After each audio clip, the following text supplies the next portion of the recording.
Alrighty then, g'day guys, and welcome. My name is Michael, and I'm the Dead Aussie Gamer, and welcome to Wednesday's Curse of Strahd adventure. Yes, that's right, we are going back to the lands of Barovia with our wonderful people here who are our Patreons who support the channel and thus get the opportunity to play on this epic campaign. Good evening, good morning, good afternoon, everyone. How are y'all doing?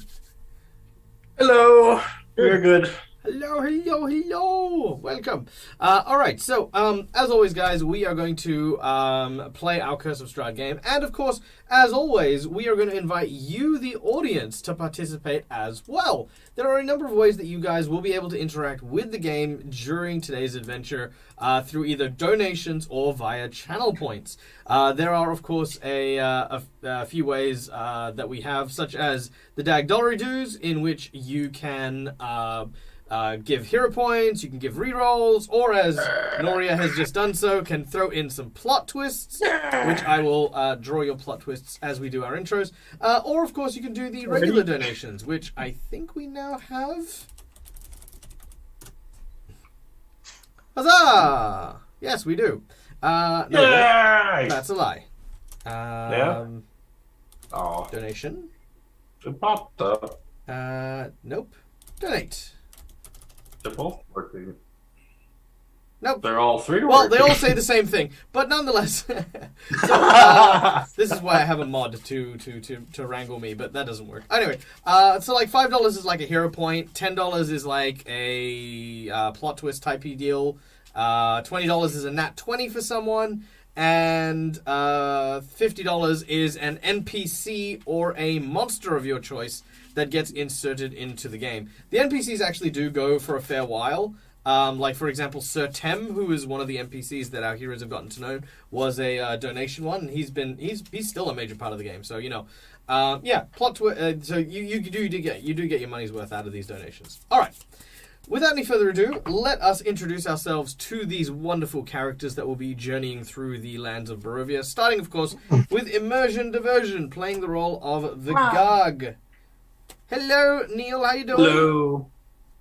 I'm doing good. How are you, Michael? I'm well. Tell us about Vigog and their quest in Barovia. That was good. Yes, I play Vigog, the Chronomancer wizard, Goliath. We are currently he's currently traveling through Barovia, looking for his students, and we've met one. Unfortunate end, but we've met one, and possibly a second is where we might know where that one is, but the third is still unknown. And that is all. I mean, I'm traveling with these three lovely companions of mine. Indeed, indeed. And speaking of these lovely companions, we then turn the attention to none other than from Iron Ghost Gaming. We have Charles playing the role of Argento. Good afternoon, good evening, sir. Yes, definitely good evening. How are you? Tell us about your wonderful character. Well, I am playing the mighty Argento, who is a Ravenite Dragonborn, Silver Dragonborn, I should say, who is a paladin, and I use paladin loosely because he's a bit of a paladin sometimes, but he's mostly just a brute sort of a barbarian style fighter more than a paladin. But yeah, he's a bit of a character. I think he's trying to find his way here in Barovia and his purpose. And like I said in many episodes before, he's like an attention span of about 10 seconds. He gets drawn to like colorful things and bright things, and he just wants to smash things with his warhammer. So, indeed, indeed. All right, and hopefully you will get plenty of opportunities to smash things with your warhammer in today's session. Next, of course, we have the bearded man himself, our delightful and lovely Tim, playing the role of the whimsical and cheerful Miro. Good evening, Tim. Good evening, Michael. Tell us about your lovely satyr. Yes, some of the group are more lovely than others, aren't they? He's a satyr bard from far lands away, traveling around and looking for adventure and new things, wants to experience everything he can get his hands on. And along the way, trying to keep up the morale of everyone around him, or maybe just join in throwing a cabbage at them sometimes. Yes, indeed, that poor cabbage man. Poor dude. Yes. And of course, last but absolutely not least, playing the role of Esther, the changeling cleric, is the delightful McKinley. Good evening. Good morning. Anything's fine. How are you? I'm well, thank you. Tell us about the goals of Esther. So I think Esther's goal, whereas Demiro is aiming to keep up morale, her kind of job at the moment is keeping the moral compass. Keeping up morals. Yep, that's true. Yeah, Definitely keeping not up the morals. easy. You have definitely acted in more than one way to try and ensure that everyone has maintained some level of morality. Though, I think that some days it's very touch and go. Awesome. All right. Well, that. Oh, yep. Go on. It's a daily sketch, the weekly sketch. It's Argento, and it says, Yes. "I'm the whole an army in one." Yes. Very nice. This is true. It Nice. is. Yes, it is. All right. In his Without own any mind, further this ado, is true. Ladies and gentlemen, let us start today's session. Now, hopefully we will have some lovely music, which everyone should be able to hear. Sponsored by Sirenscape. There. We'll keep going. There If we you're gonna shout out my sponsors, you may as well keep going. I mean, I'm getting paid for it, but you can do it if you like. I don't know. I mean, I tried. So, ladies and gentlemen, we would like to give a very warm and very, very pleasant shout out to our sponsors, Sirenscape, who are responsible for the delightful sounds that you hopefully hear. Let me know if you can't hear that, because I'm not sure why it's not showing up on my instruments. But do let me know in chat if you can't hear the music. And of course, we have our lovely artworks that you can see on each of the characters. These are tokens sponsored by none other than Hero Forge. And lastly, we have our wonderful tabletop of choice, Fantasy Grounds. All right. So, when last we left our epic adventurers, they were at the Wizards Winery, or the Wizards of Wine Winery. There they had encountered several druids infected by a blight, and who self-proclaimed wished to seek the reclamation of the lands of Barovia from the wizards that owned the winery. A group of were-ravens from a family that they were not overly enthused about, and had thus decided to begin the evil plan of poisoning their wine to ruin the reputation of the wizards before destroying the entire facility. After dispatching 2 of the druid sisters, the third had posed a offer to our group that she would allow them to leave so long as they choose to do so without further disrupting their plans. Well, before that negotiation could come to a head, a silver bolt, an arrow, flew from one of the windows and struck the druid square in the heart. As she lay bleeding out on the ground, our heroes look in astonishment as a silver arrow, embossed with the symbol of a dragon, lies embedded in the druid's chest. All right. And as Argento says, "Hey, I was going to do that." Yeah. Yes. As Argento says, "Hey, I was going to do that." All right. Oh. What would you like to do? The scene is yours. I just point at the arrow like, what the heck? Like, that just came out of the... What? We've already given the berries that were on her staff to Vigog, right? That is correct. As I'm choking them down, or I'm eating them, I'm like, that just happened. So, what direction did it come Well, from? I guess someone wanted to get right to the point.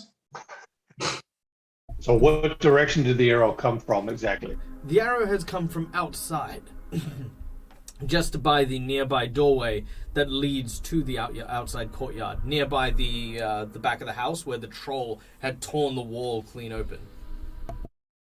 So it shot from behind like Esther then on the map, like out Yes. towards where we were before. Yes. Okay. Let me very quickly share the map here for everyone.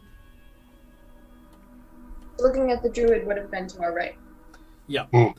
Yeah. So the arrow would have come from in this direction here. That was a good shot. It was a very good Hey. shot. Yes. Um.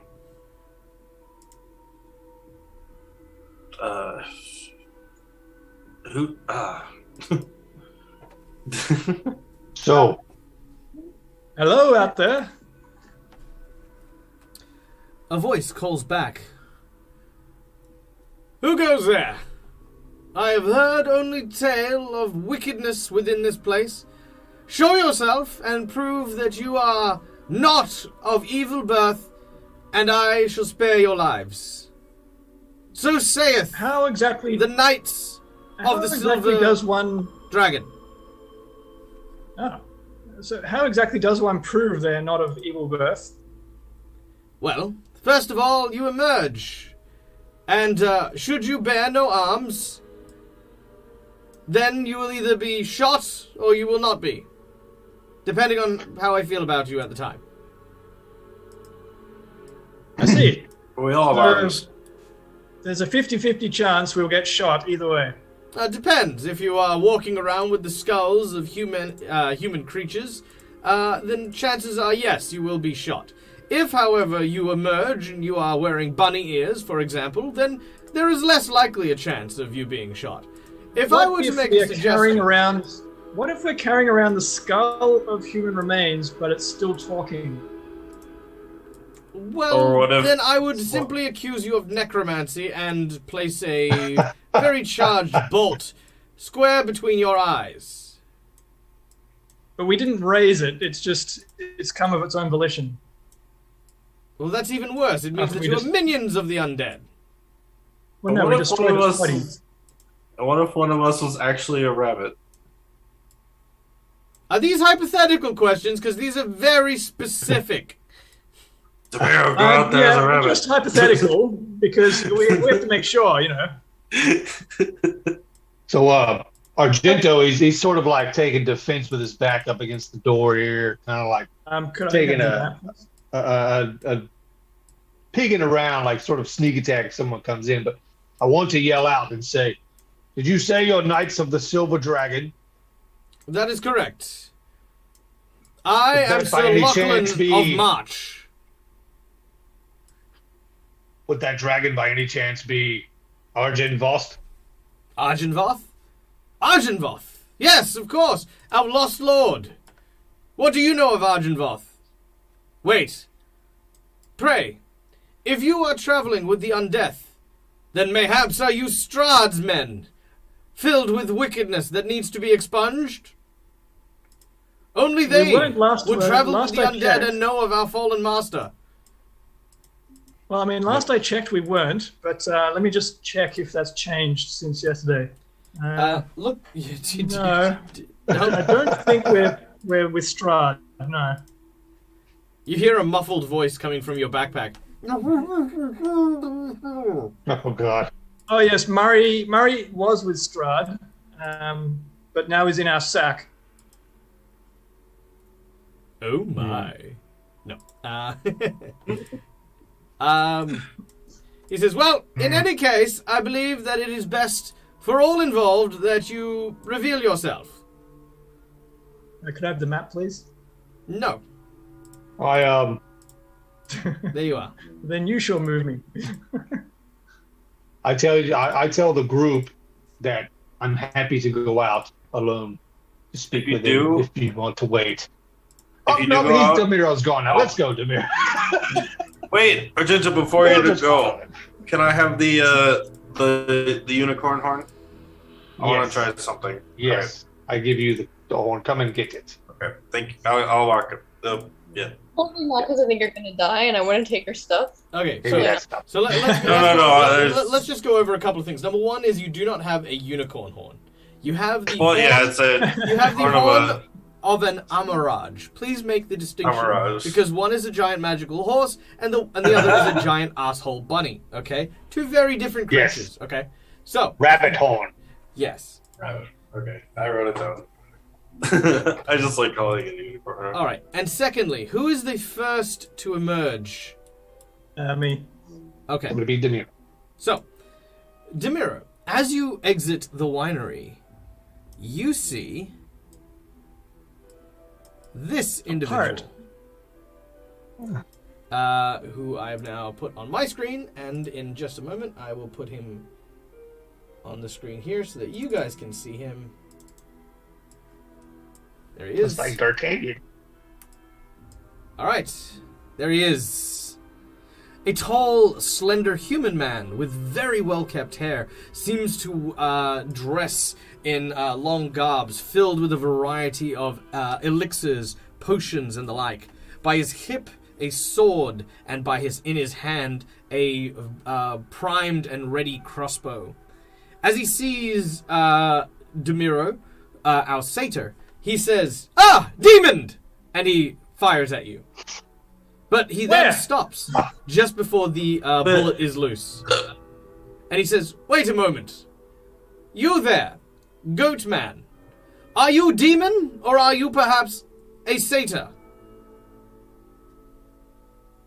Well, I heard that shooting a quite satyr sure is about bad the, luck. Apparently, if you kill one, it stops you from being virile. That might affect my dates with the ladies."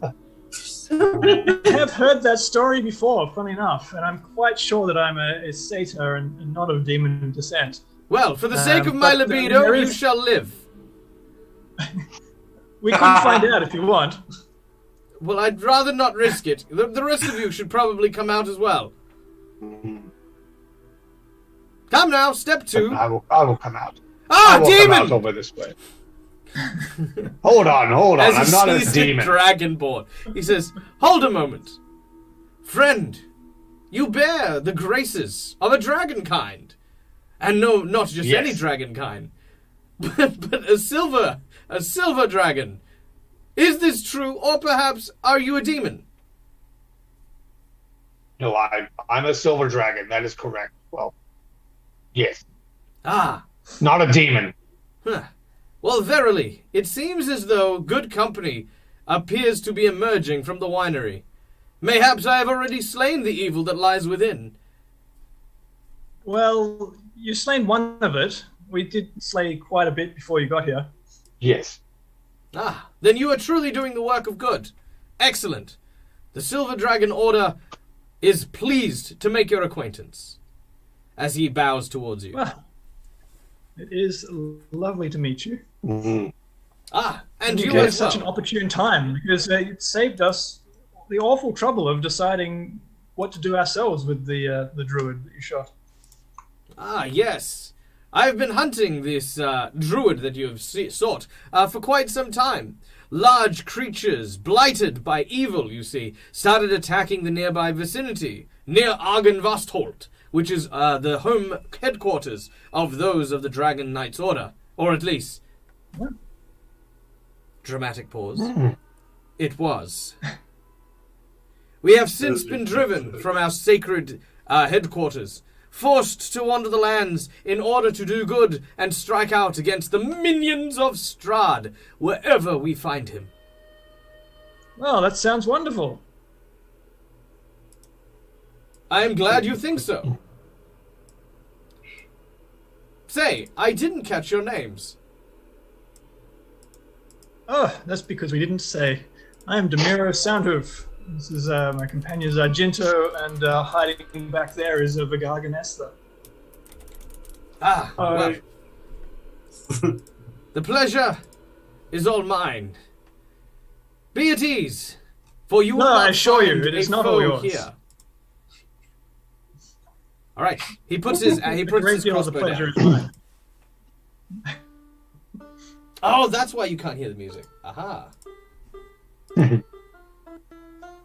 We can hear the music. Yay. Yeah, no, there we go. Now I've got it for the audience to hear as well. Yay! So Argento would say, "So you say you're from Argynvostholt?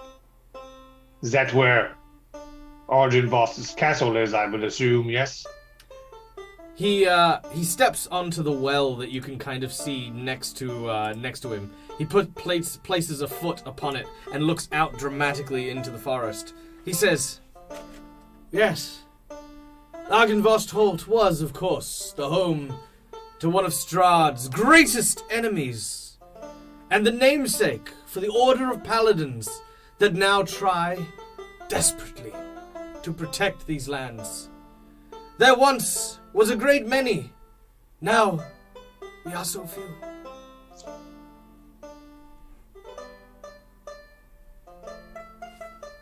He bites on Internally, Argento's clearly starting to feel a sense of purpose in some weird way. Like he's starting to think that maybe this is why he's supposed to be here. Maybe this is why he's here. Your Thinking tail is back to the time in the castle when he had his experience with the skull of Argynvost. your tale is certainly a mix of tragedy and wonder. It sounds both exciting and terrifying at the same time. Yes, as is much with the stories from those who travel these harsh, dark, and desolate woods.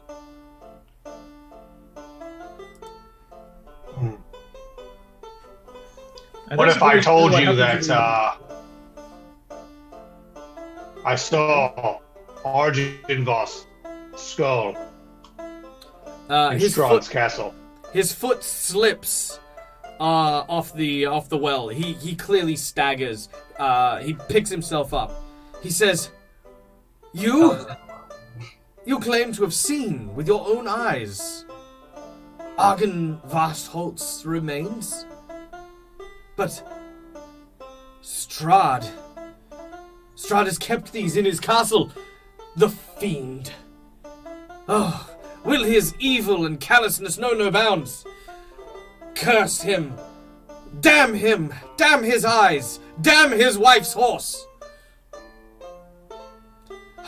If that is true, then tragedy truly does lie within the castle itself. You see, there are many blights that affect this land, but none so great as the curse that Strahd laid upon those who followed in the name of Argynvostholt. You see, in our holdings, there are no more paladins that walk its hallowed walls. Instead, now, just the remnants of those defeated by the vampire himself. The ghosts and echoes of a time long past, still disturbed by the loss, are all that remain in his name. Besides, of course, yours truly, and verily others who bear the rights of the Dragonborn, the Silver Dragon Paladins. Esther. So, as you say this, Esther's walked out. Where is Gargogort's remains in relation to him? Gargogort's remains are to the north. They are festering on the ground. For those of you who were not here for the previous episode, Gargogort is a troll nemesis of the group who had performed a death ritual on himself before succumbing to the attacks of our heroes. He had ripped out his guts and poured his entrails out into the dirt, just north of where this particular exit is. The large mound of flesh has not yet begun rotting, but it definitely... it smelled bad before he died. It now smells a little worse.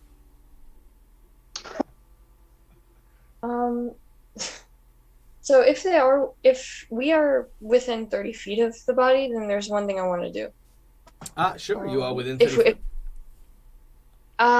Just kind of around the area, making sure that Gargoyle's within that area. I want to use Eyes of the Grave. Okay, what does Which this allows me- spell do? It allows me to. Oh, it's actually 60 feet. I know the location of any undead within 60 feet of me. That isn't behind total cover and isn't protected from divination magic. This doesn't tell me anything about their capabilities or identity. It just tells me they're undead. So are you hoping to figure out if a Gargle God is dead? Is that the... Undead. No, Gargle God is not undead. Okay. And there's nothing else around him or this area of 60 feet that would allude to anything besides the ground itself being some way undead. That is correct. Okay.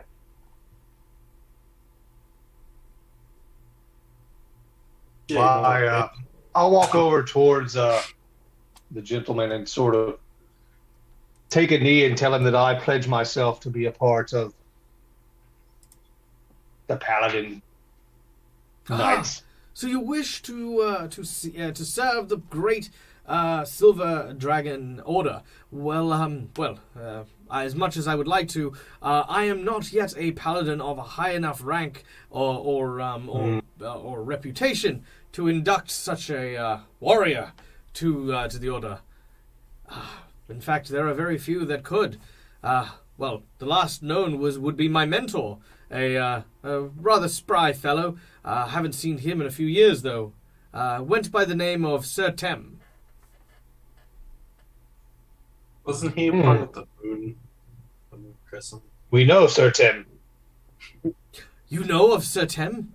How is my master? Where is he now? Is he well? Possibly. Depends whether he's survived inside of Strahd's castle for about the last week. He once again staggers, tumbling to the ground. Why is master in Strahd's castle? A trip there would be certain suicide. Doom, in fact. There are few with the lacking of wits to walk right up to Strahd's castle, let alone to enter it and explore. For any reason. Master. Well, He we did turns just back. that. What's that? Go on, what was that? Well, we did just that. It was quite exciting. He turns and he says, This is true. Master, I pray that Argynvost is with you. If his spirit truly remains in that castle, may he watch over you. Well, listen, friend. I fear for my master, and if true, you have indeed spoken truthfully, and he is in Castle Ravenloft, then I must make haste there immediately to render assistance. But I fear that any assistance I could offer would be minimal, to say the least. Perhaps there is something that you might be able to do. You see, Strahd is not without weakness. And some say that there are places throughout Barovia that carry many weapons that are strong against the vampire. I pray, seek out these relics. See if you can find them, and if you can, bring them to Castle Strahd. Perhaps with them in tow, we may weaken the fiend and strike a decisive blow. Now, I would like to take a quick moment to thank Nerds of the West for the raid. Thank you so much, guys, for coming and joining us. Welcome in, take a seat. We are playing D&D 5th Edition, Curse of Strahd. Our heroes are currently in Barovia, having just completed a small section of the adventure around the Wizards of Wine, and are now deciding verily what they wish to do. They have come across a paladin of the Silver Dragon Order, and they have learnt that there was, of course, a Silver Dragon who was one of Strahd's major enemies, a giant dragon by the name of Argynvost. He is saying that in order to try and defeat Strahd, they need to possibly find these weapons that Argynvost was obsessed with trying to collect, and in doing so will hopefully beat Strahd once and for all. So, Oh, and of course, guys, what am I saying? I'm sorry, where are my manners? Guys, if you haven't checked them out yet, please go check out Nerds of the West. Nerds of the West are an amazing group of tabletop gamers who play amazing games over on their channel. Let me give you a quick shout out here. I have plans. I will be doing a I'll be doing a one shot with them in a week or so.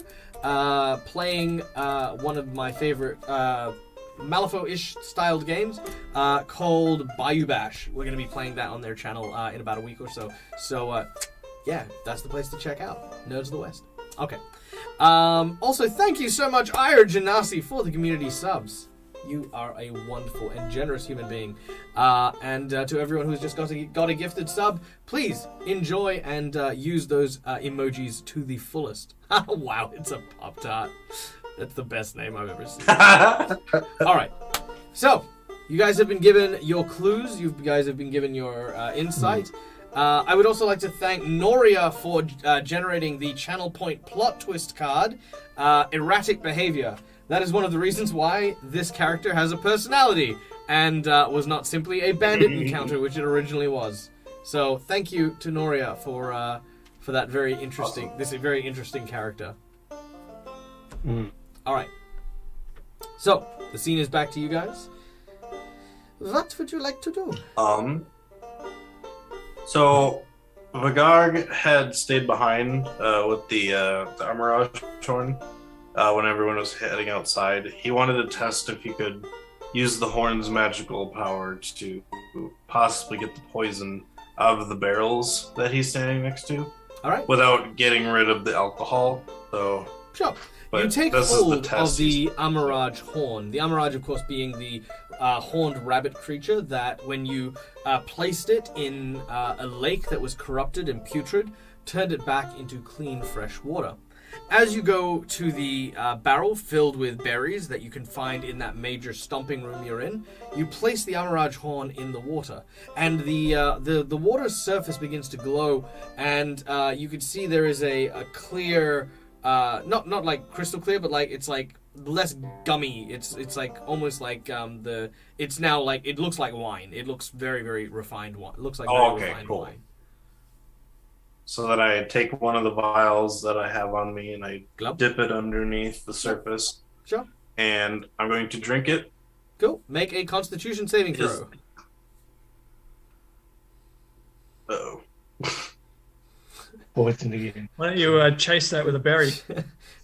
13. Neil. All right, hold on 1 second. I got just the thing for you, Neil. Ready? You ready? Well, I'm just... Yeah. All right, hold on.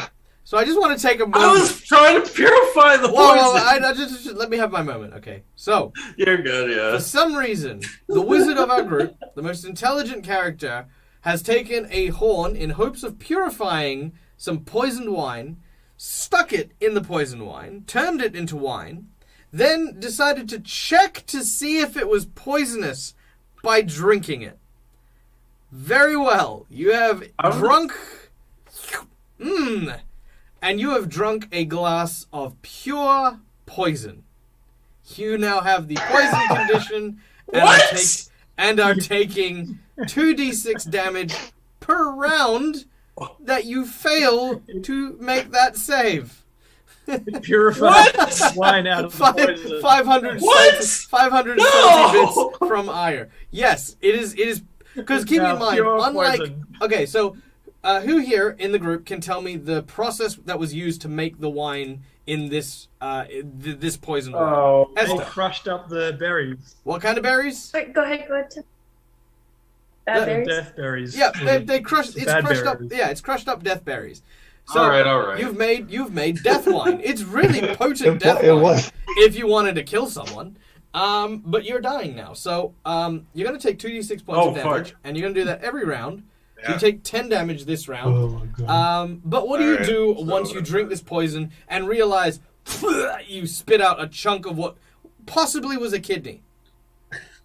I run over to the druid that's next to me and I go find the staff. I'm like crawling over to it, and I grab one more of the berries. That Oh, were I'm sorry. ours. Did I say that there were more berries? Oh man. You're I about to only die. ate one. There's 3 on her image. Turn around and got her on the ground. Like you just heard thump.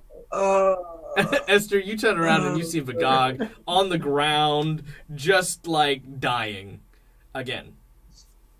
Oh no, I'm dead. Wait. Okay. She stays calm. He looks at the man who has all the elixirs on him. And there's Yeah, tons of elixirs.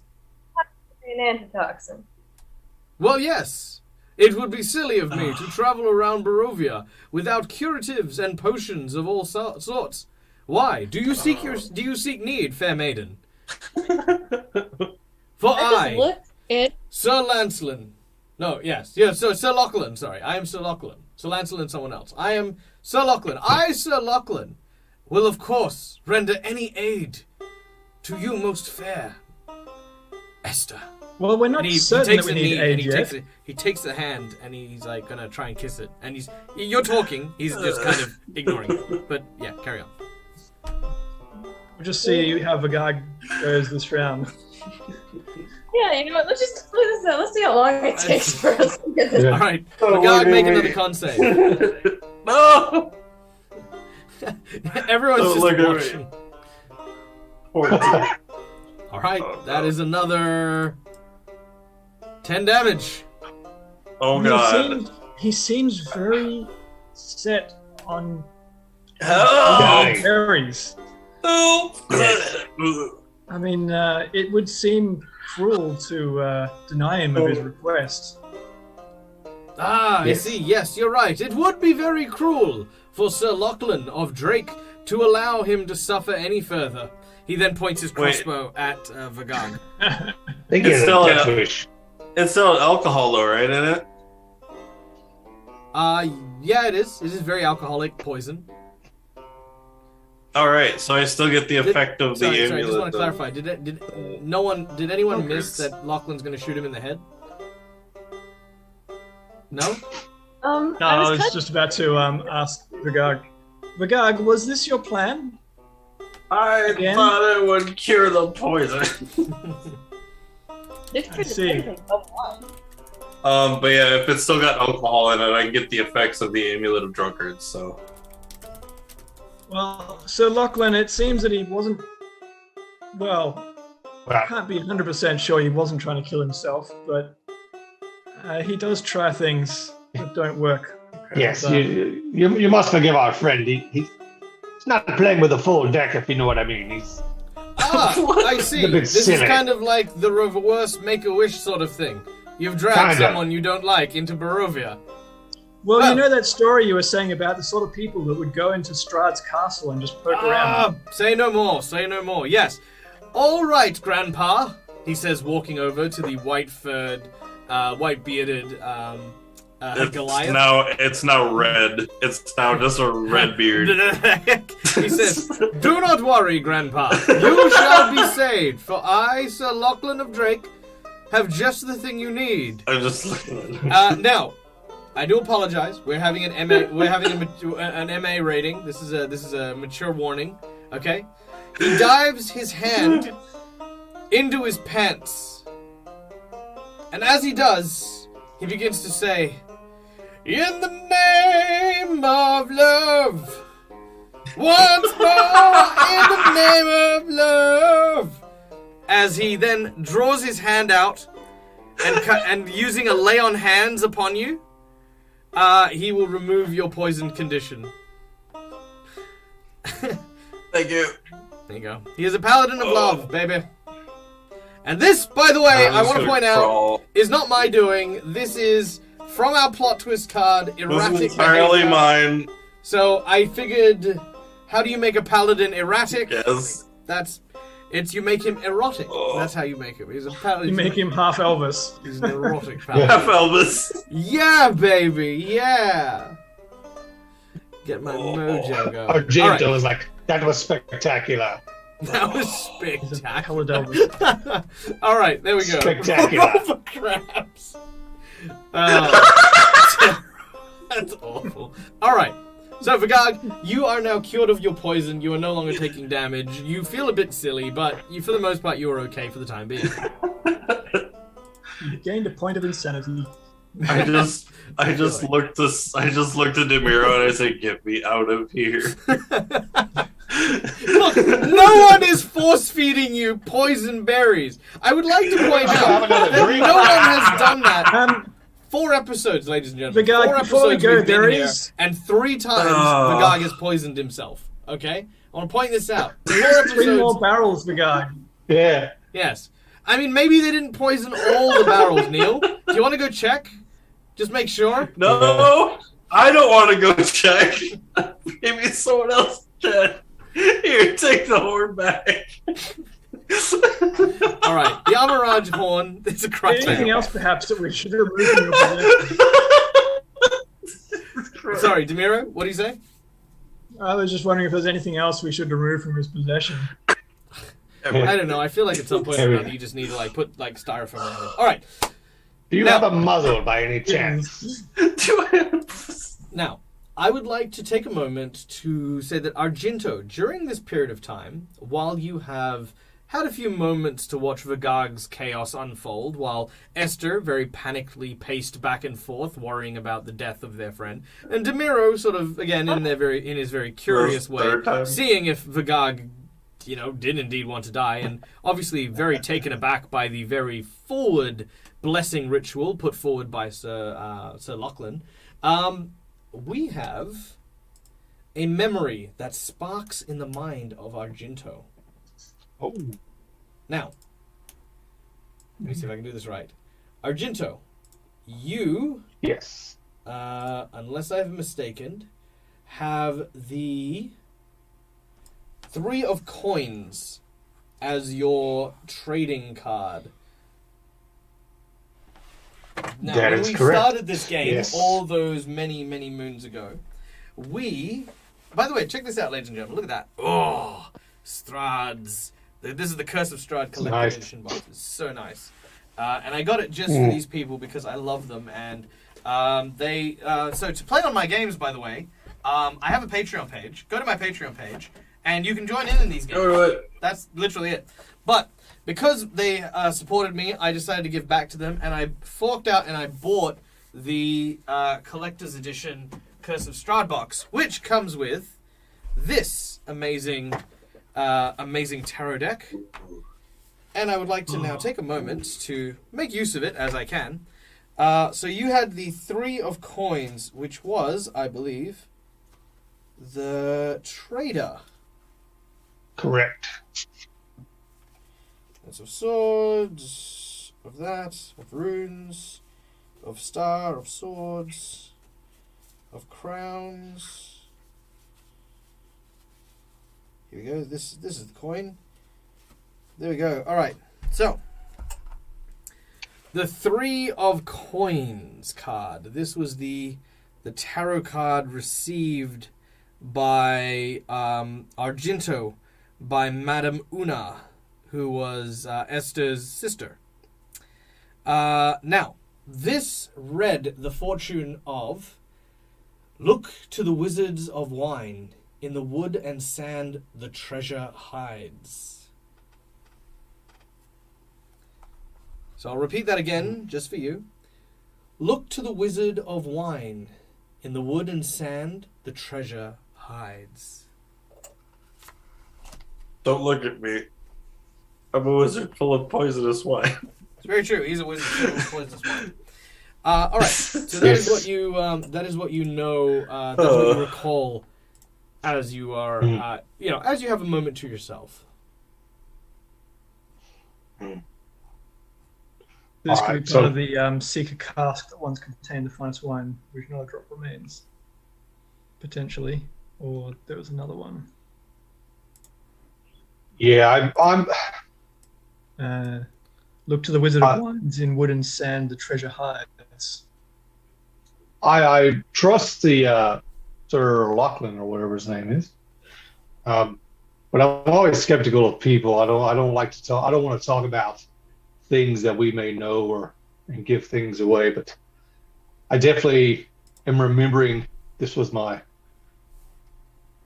I guess reading, and I'm definitely going to have a word with the group at some point, whether he's going to join us or whether he leaves or what we do. But I'm very cognizant of what's going on here. I'm not leaving here until I figure out what that means. Right now, personally. you know that Lachlan has informed you. Lachlan has informed you that he would Yeah. wish to go to Castle Strahd on his own. Yeah. To try and help Sir Tem. But he has said that there is much that you could possibly do as an adventuring group who seems to be devoid of rational reason.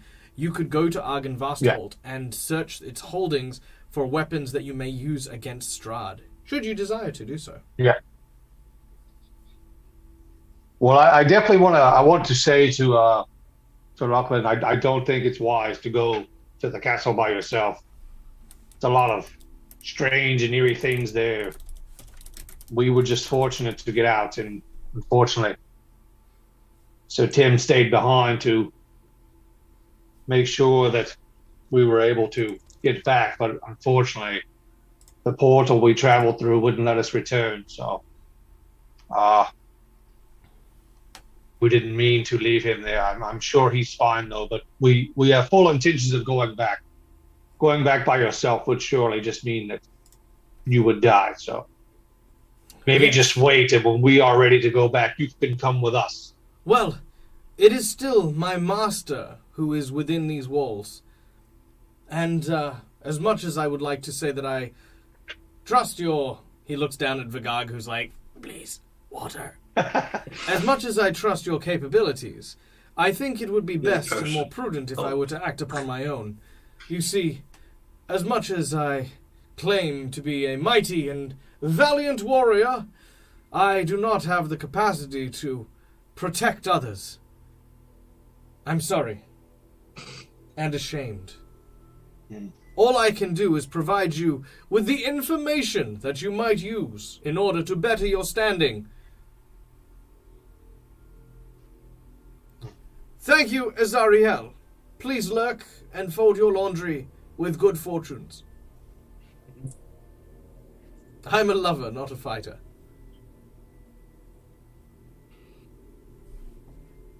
Guy just walks over to the well. Just gets some water from there and sticks his head in. Very well. Poison. What? Esther. Poisonous well. So, I do want to ask Sir Lockwood. The unknown travels here. You wouldn't have happened to run across a great deal of ravens, did you? Ravens, you say? Well, of course, this is Barovia, and there are many ravens around. Some say that in many places they are a portent of death, but I believe otherwise. I believe that the ravens of Barovia seek to look out for and to protect those who would die and fall. Strahd himself does not take too kindly to the ravens of Barovia.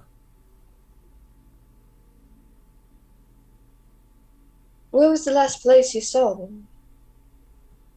He looks around, he says, And if that tree.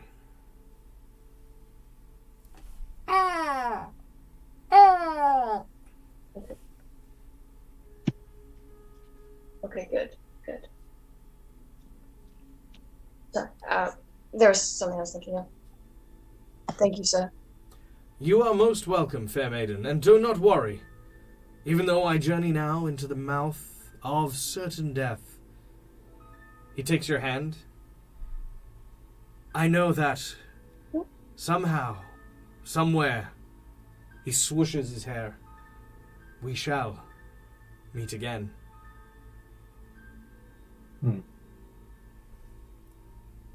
He then takes his hand and he swooshes his cape. And he shoulders his crossbow. Yes, Esther.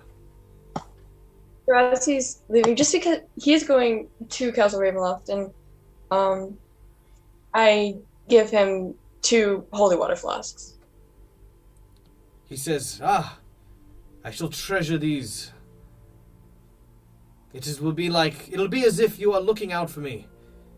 And he sort of holsters them, clips them to his hips, and he disappears down the path ahead.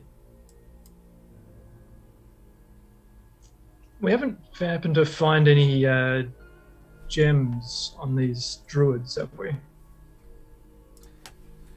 You did not find any gems on these druids, no. We just happened to find a key on one of them. Then We have this that we found. no, I'll tell the group now about the reading, and I'll just say, do you remember when we first went to Madamuna and she gave us our readings?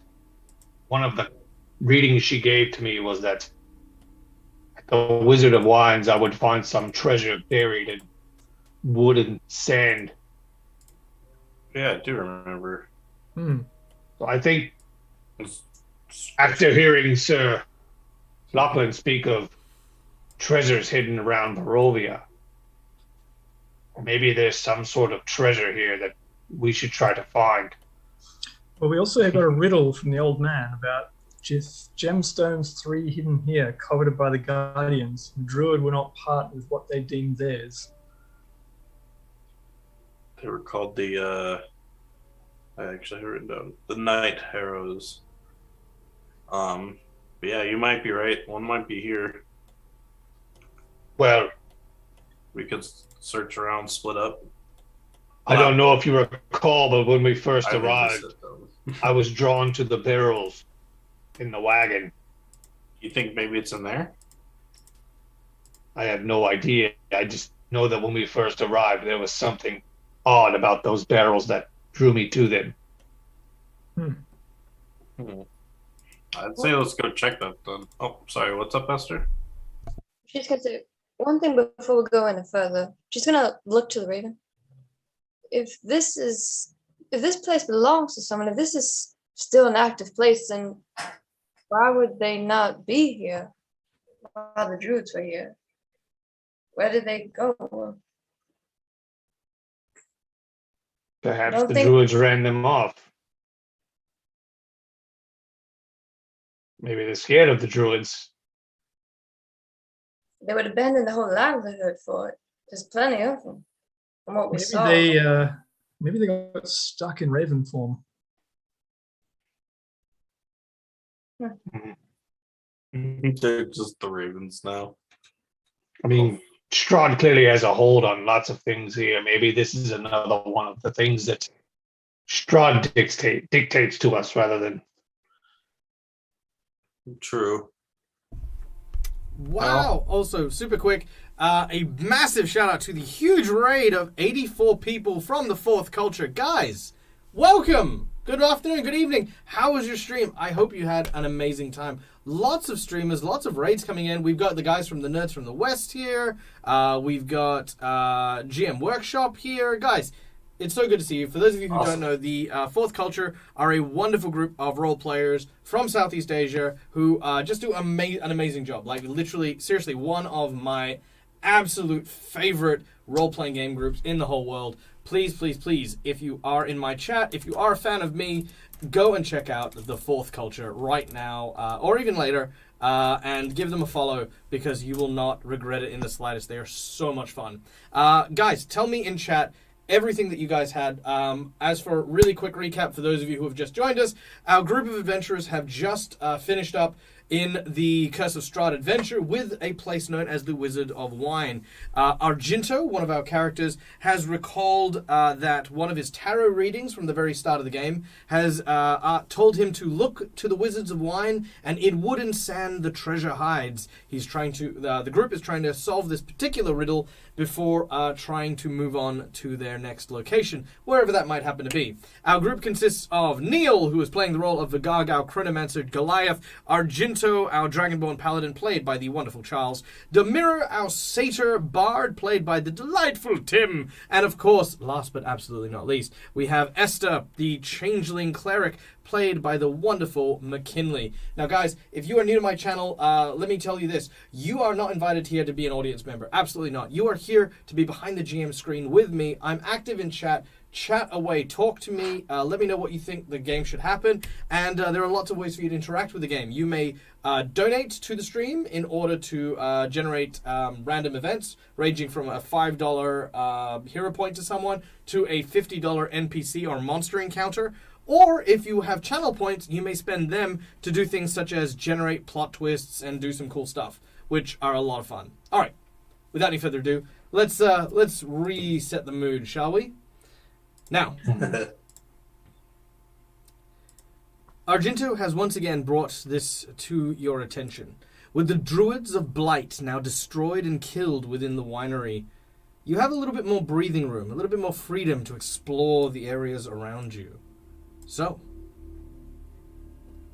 Argento, you have set the clue. Yes. Look to the Wizards of Wine. In wood and sand the treasure hides.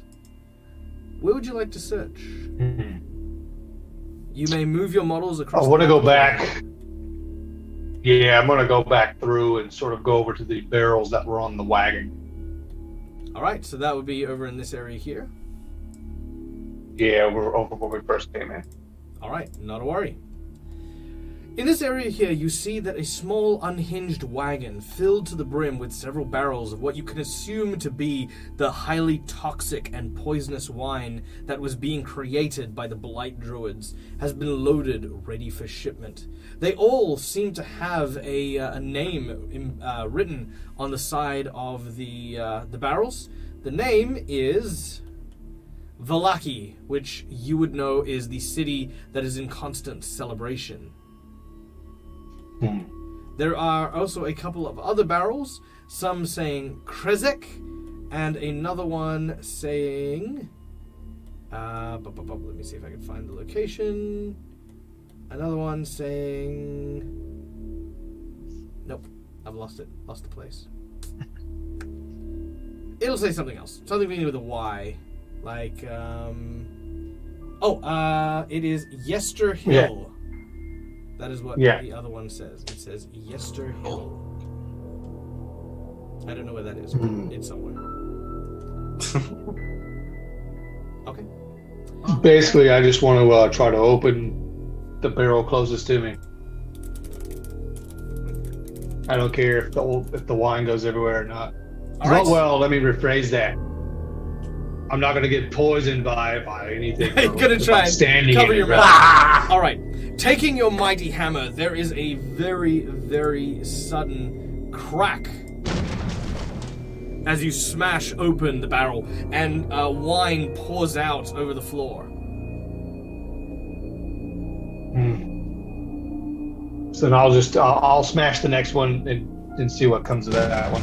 More wine, and then another, and then another. As Argento makes his way, breaking and smashing through these barrels, all of them are destroyed, leaving nothing but splinters of wood and a large pool of poisoned wine that slowly soaks into the dry... Well, not dry because it was raining, but soaks into the dirt and muck.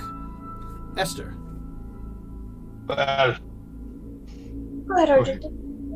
I was just going to say, well, at least our friend will not be drinking this wine again, poisoning himself. So that's a bonus. That's true. For those of you who have just joined us, Vagog, within 4 episodes of this adventure, has spent 3 games poisoned by his own hand.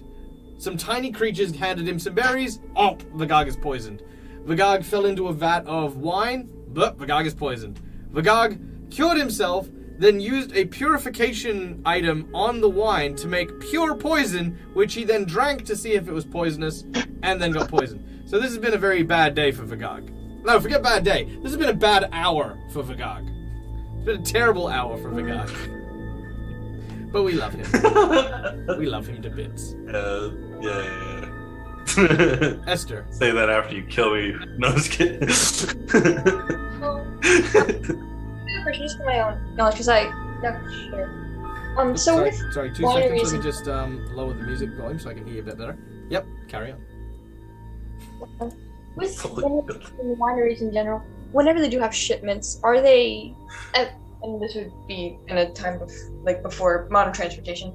Did they did they have their employees bring the casks, or did they have people come and pick them up for the locations they were sent out to? Usually they would have their own staff who would deliver barrels and bottles of wine, depending on how much got offered. While there are a lot of barrels, you can also see that there are a few bottles that are also kind of in smaller crates, for example. So they would go out in a big shipment and then just go from place to place, then return, re-pick up, and then continue. Okay, that makes sense. So they probably would have had either, they would have had like either the lights, or they would have had someone bring it, but no one's coming to get this wine at the moment. Correct. No one is coming to fetch the wine at all. Okay, and then my next question is, I know that there are vineyards there's very few that do grow in sand, but this vineyard is probably not one of them. Well, this batch was the poison berries, but there is a vineyard which Argento and Demiro went to go and see, much further away, but yeah, that's where they would have originally gotten the wine. Okay, because I do know that there's very few but still existing vineyards that grow in a more sandy soil type, although it's not as common. But would there be anything around the area that is a sandy soil type? No. As I mentioned, the rain having recently come through, most of the area is soft, fertile, and loamy soil. Okay. Okay. All right. So y'all make my way back into where basically Ragog is here. All right. Now, while you are searching, Yeah. Demiro, what are you doing during that period of time? Yeah, I'll just step round and remind Argento that out in the fields there was that gravesite. Often Yes. people might bury their valuables with lost ones. If you've finished entertaining yourself here. Well, Well, that is a it'll fair take couple point. of sorry, just to interrupt that conversation. So, Demiro, that'll take a couple of minutes for Argento to make his way through that. Are you doing anything before approaching Argento? Like anywhere that you would like to explore or look? I wanted to have a quick look in the cellar Okay. downstairs because we haven't So been this down there. area, that area? Okay. Very well.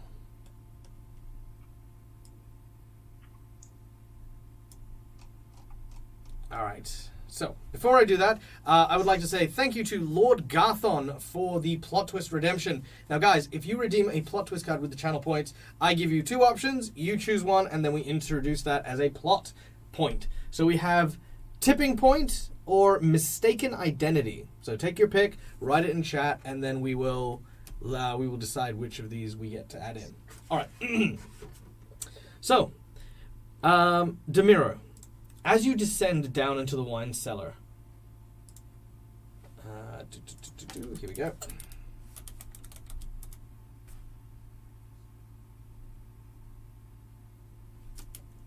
Come on, you.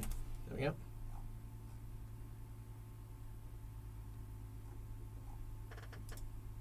All right, cellar. It's quiet. Too quiet. Quiet. All right. Very well. So,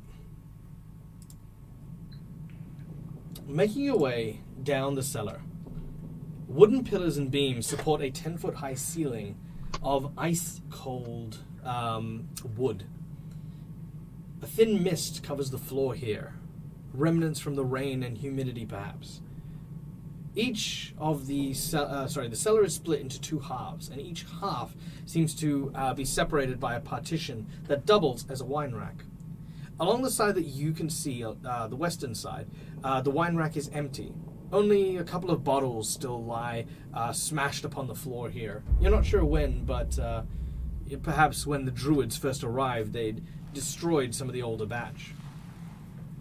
As you look around, something scurries, moving towards the east.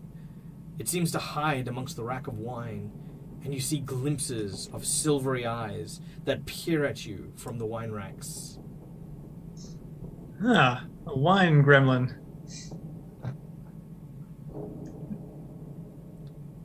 Hello? Rosner, Voskatich Gorbas, Twinsi Kanatan, Rock. Do I recognize the language? Do you speak Druidic? Do I speak Druidic?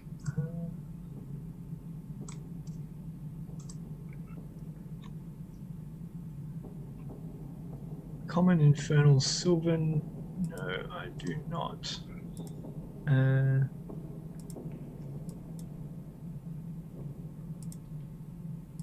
I've got universal speech, so I can make anything understand me, but not the other way around. All right. It is up to you as to what you would like to do. I'm not sure what you were offering there, but was it some wine? Stepping out from behind the corner, you see a beautiful woman covered in dirt and grime, clothes that seem to be made of a lot of foliage, broken leaves, twigs, and bramble, and horns of a ram or a stag that seem to curl around, almost making her look like a satyr herself. She steps forward, and she says, "I do not recognize you, brother. Who are you? And what becometh of my sisters?" Well, I am Mira Soundhoof, and to know of your sisters, I would have to know who they were. She takes a few gentle steps forward. She doesn't rush or, charge or anything like that. Oh no! One moment. Oh no. All right. Yes, And but she does. everything goes dark. She does slowly approach forward. She says, "My sisters, we are many, and we speak for the trees." As she leans forward to you, I would like for you to make me a wisdom saving throw, please, Demiro.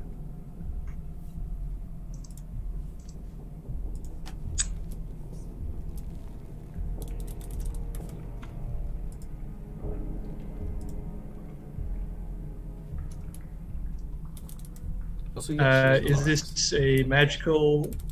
Is this a magical effect or a spell? It is a spell.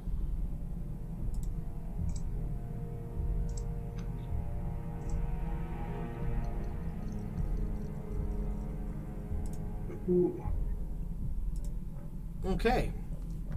With a 14. As she gets closer,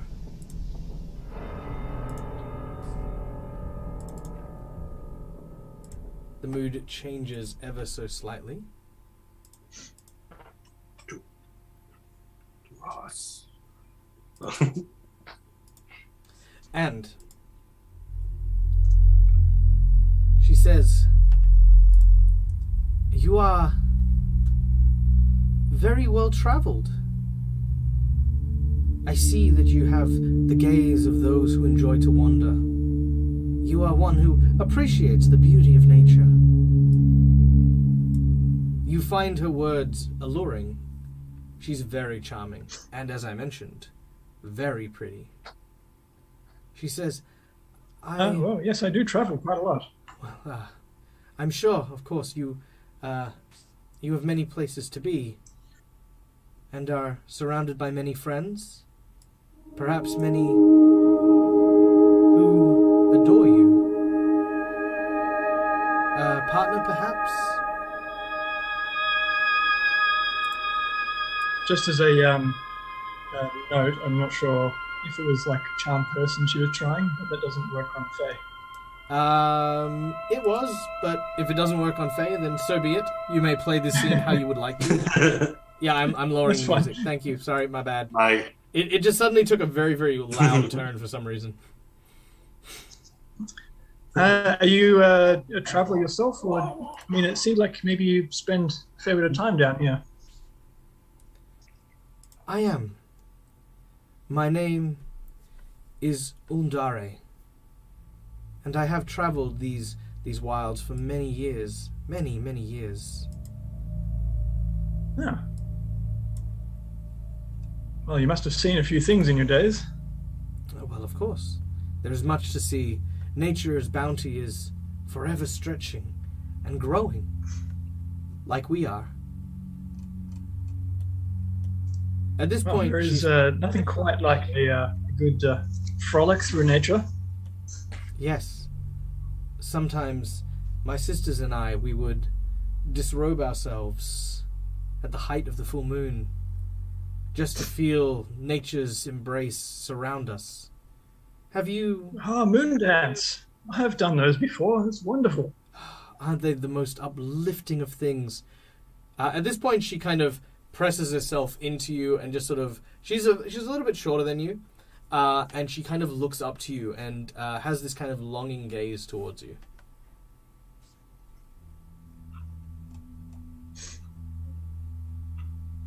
Is there something I can help you with? Well, you came down here seeking help. You said you were looking for wine? Oh, yes, I was. I was hoping there would be some. Well, sadly, I don't know if the wine here would be to your taste, but I do know of a place where you could get the most delightful and palatable of beverages. Oh, Shall I show it to you? of course. She says, I just need to grab a few things. If you wouldn't mind. She steps back around the corner where she had come from. Do you follow? I thought I was waiting for her. Oh, She's sorry. grabbing She a few things. gestured as if, would you be so kind as to help me? Oh, okay. Of course. All right. As you move around the corner, you see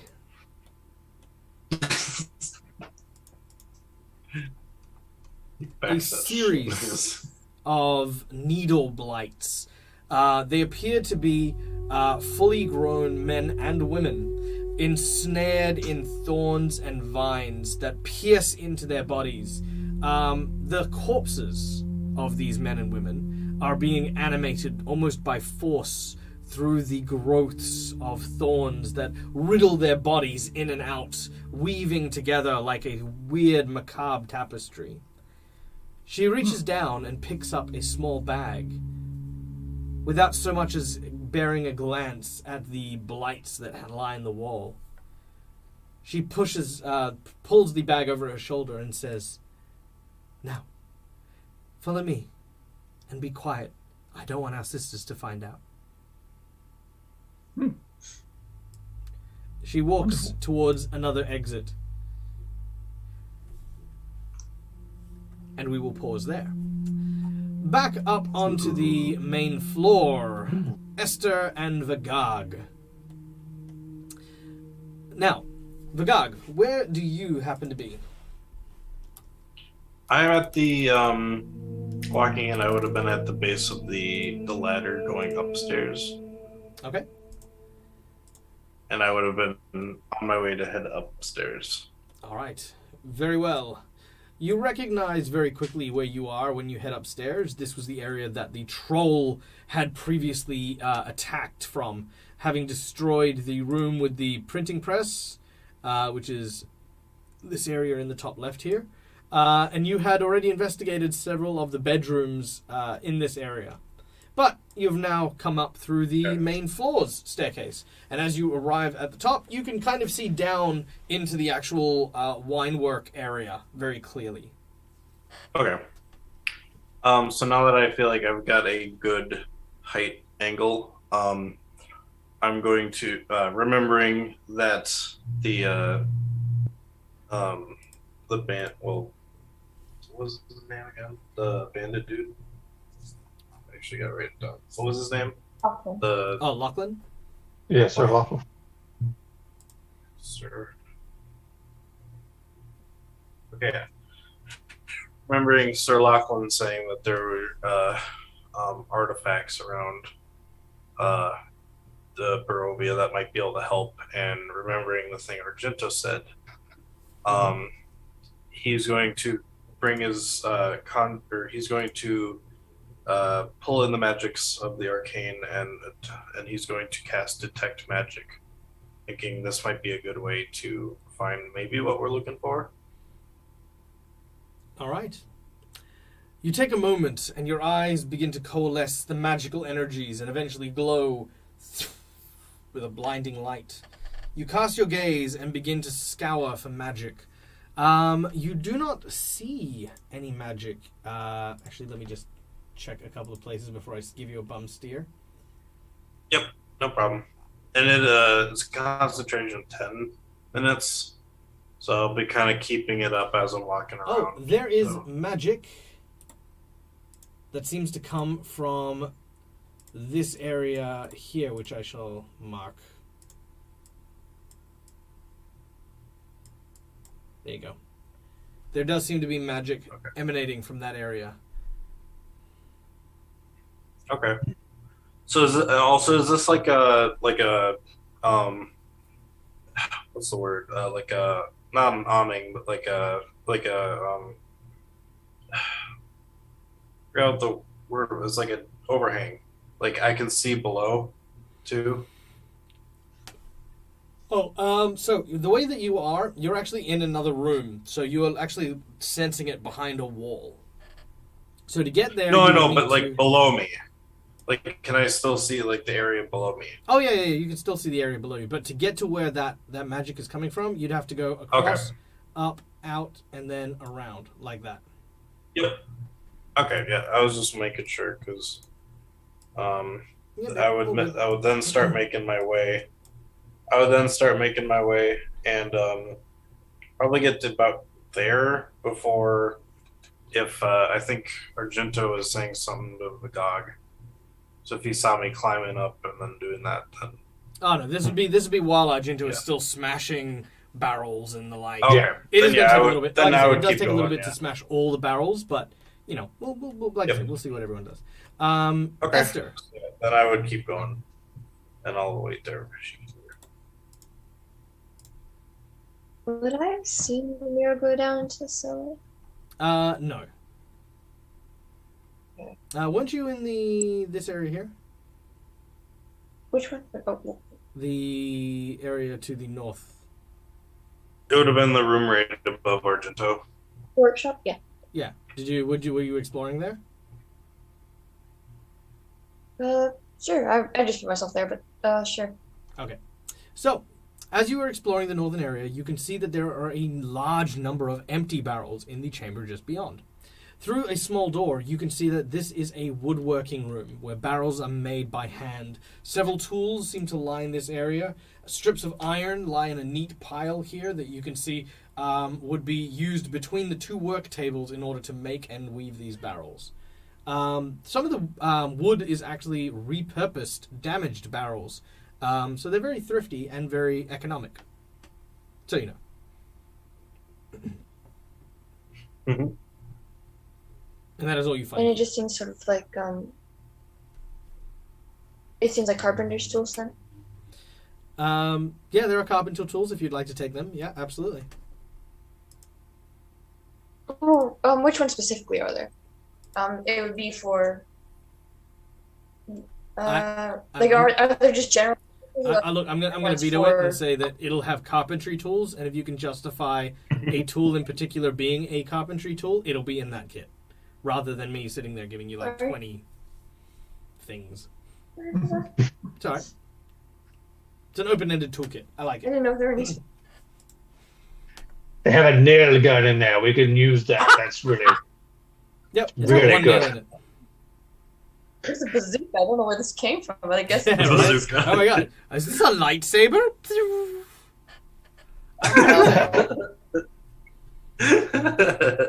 oh.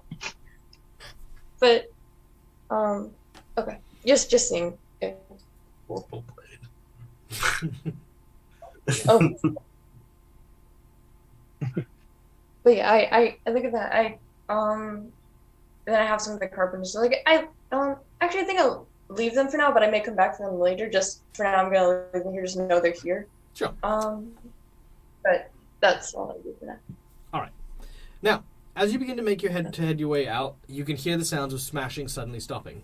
Argento, you have now finished destroying the barrels and have made your way in, only in time to see Esther walking out of the barrel storage room. I come into the room and I just say, did you see anything in there that might need to check?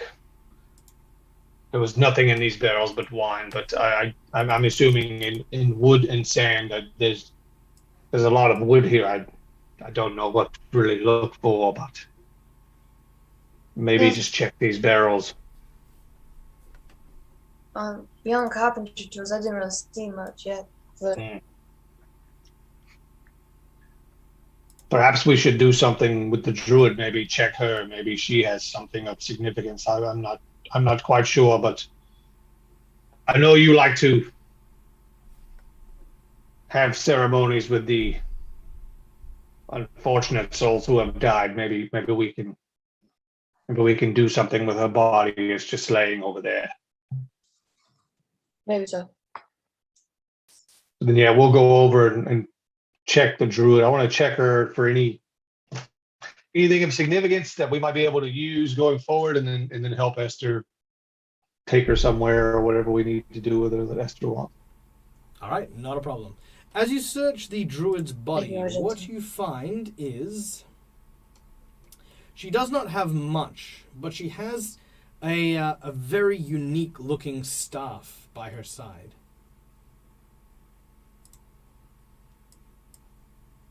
If you would like, you may pick up said staff. Or you may not. It is up to you. Yes. Yeah, I'll pick it up. All right.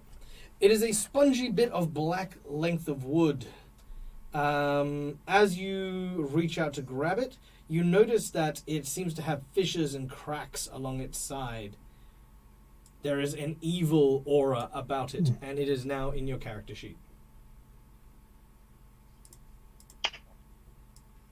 Under your items. It's now glued to your hand. You cannot take it. It's like, oh no, stop me.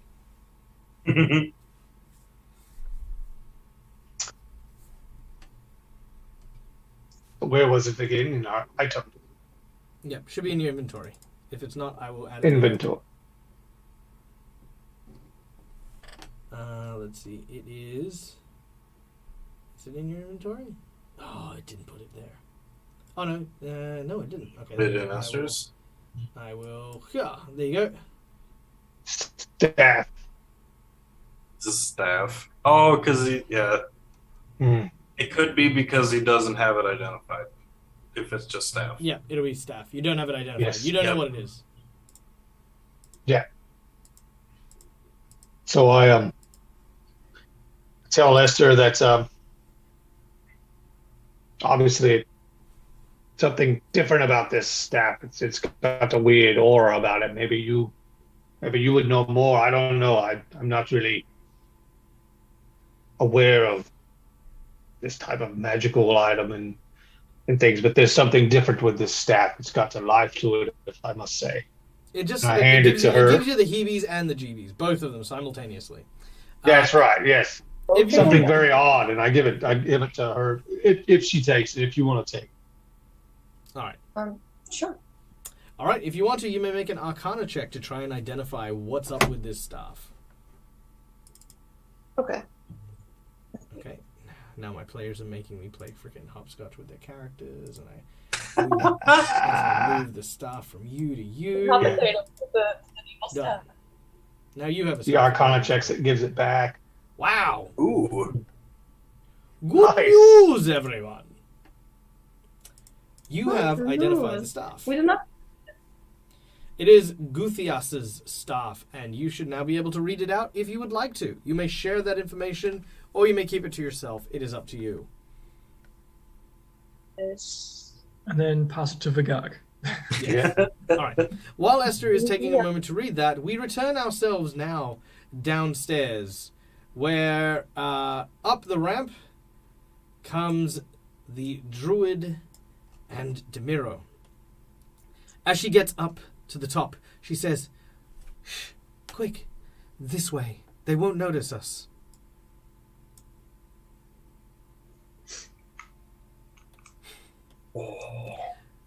Oh, they won't notice you. All right. As they make their way out, quickly, follow me. Hurry. Someone didn't like the wine. Oh, yes, no, quite a mess here. Just imagine. My sisters, they're obsessed with destroying the work of the wizards. But, I could care less about that. But they are my sisters. I like to imagine that Argento walked into the door as they came up the stairs and just narrowly missed each other. Yes. Okay. She takes you to the back of the house, where you come to a small flight of stairs behind what looks to be a smaller building that is built into the side of the actual winery. She says, "Here." Now, a little known fact is the wizards of wine, they like to experiment with different brews, and this is where they would do it. But the door needs a little bit of convincing. I don't suppose someone as big and strong as you might be able to get that door down? Oh, well, I don't normally do it the brute force way, but allow me to charm the door off its hinges, so to speak. Well, I know that you're certainly quite capable of charming certain hinges.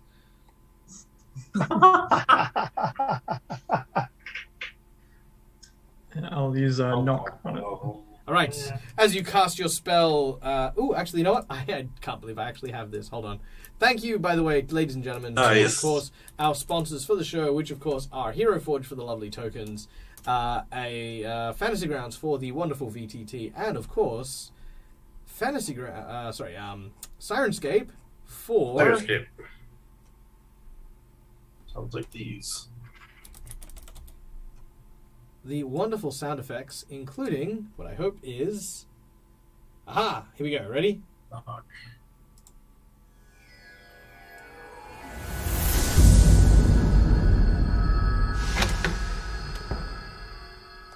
Ta-da!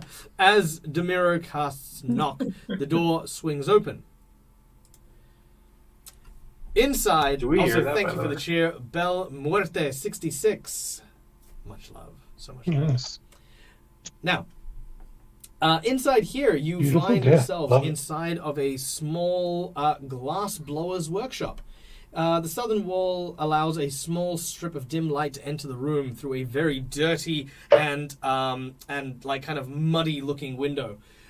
You can see that there are wine bottles that have been manufactured here, several of which have been lined across the racks against the wall. And you can see glass cutting tools upon a small workbench in the corner here. There are several bottles My, that what a seem fine to... rack there is here. Sorry, what was that? My, what a fine rack there is here. She, the druidess blushes as you say that, and then realizes you're talking about the wine racks. As she enters, she looks very excited. She says, "Oh, I knew you were special. I did. I believe the wine is down here, in the cellar. Come, quickly." Wait, the cellar that we just came from? No, this is a secret cellar. Ooh. Oh. Ooh.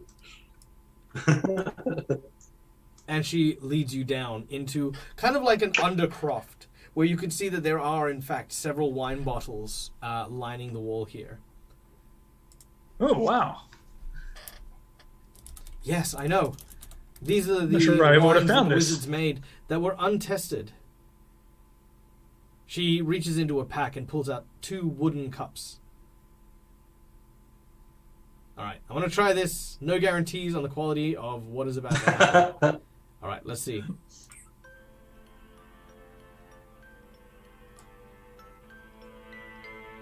All right.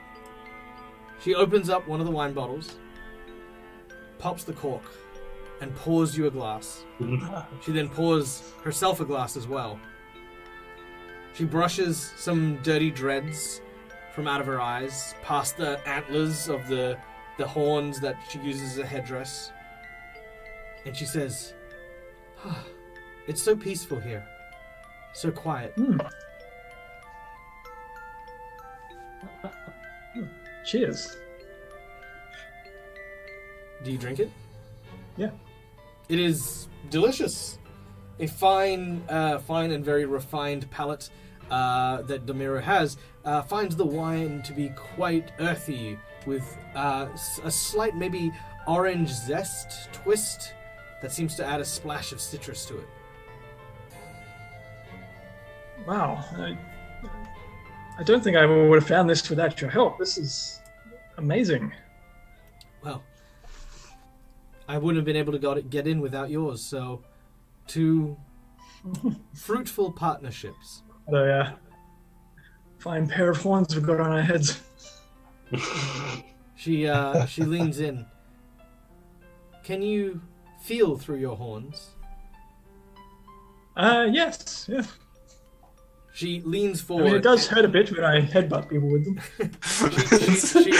She leans forward and she gently caresses the curl on the horn. All right, we're gonna move on. By the way, yes. To answer the question from Ire Janasi, Sirenscape is filled with just some awesome sound effects that really do set a mood. By the way, I would like to point out that this whole encounter is courtesy of Lord Garthon. Thank you so much for the channel donation of a plot twist. The plot twist being mistaken identity. This particular druidess has a very sad story, which I will share at a later date. And she has got a case of mistaken identity right now, which we'll delve into in Demiro's story.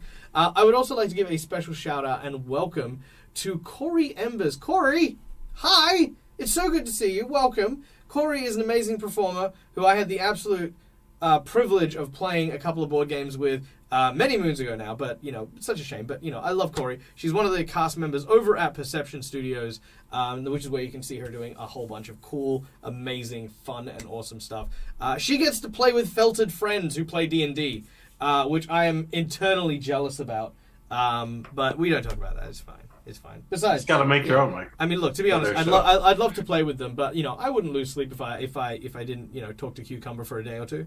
Anyway, I digress. Let's make a felted Michael. Felted Michael, please don't. We already have to deal with Murray. I mean, I feel as though that's enough. That's as close to puppeteering as I'm getting. All right. So, back into the main house. We go to the top floor where Vagag, you are exploring the upper landings. All right. So going through the door, coming out this way. What do I see in this room? It looks like a... What is that? A catapult? All right. Or no, it's a... Okay, yeah. No.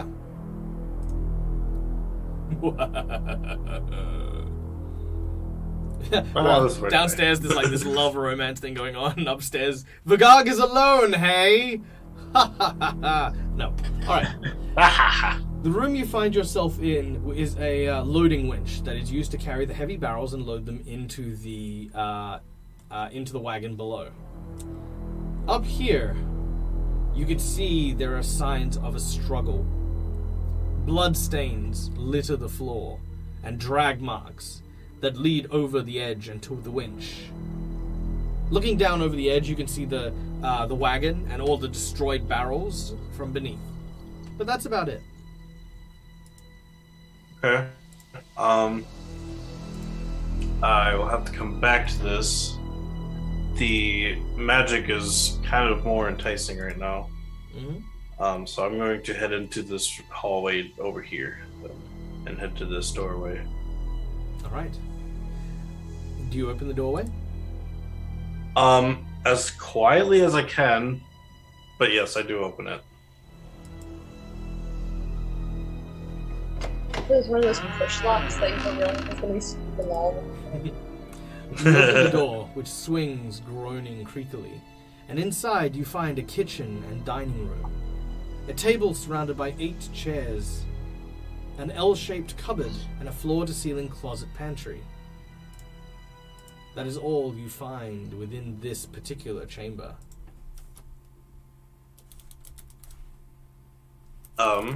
Walking through, do I sense the magic coming from anywhere? It is coming from the door to the right of you. To the right of me? Mm. Uh-oh. Okay. I open the door, or I listen. I'm gonna try and listen through the door first. You do not hear anything. Okay, and then I slowly open the door again. This one. I might like peek inside.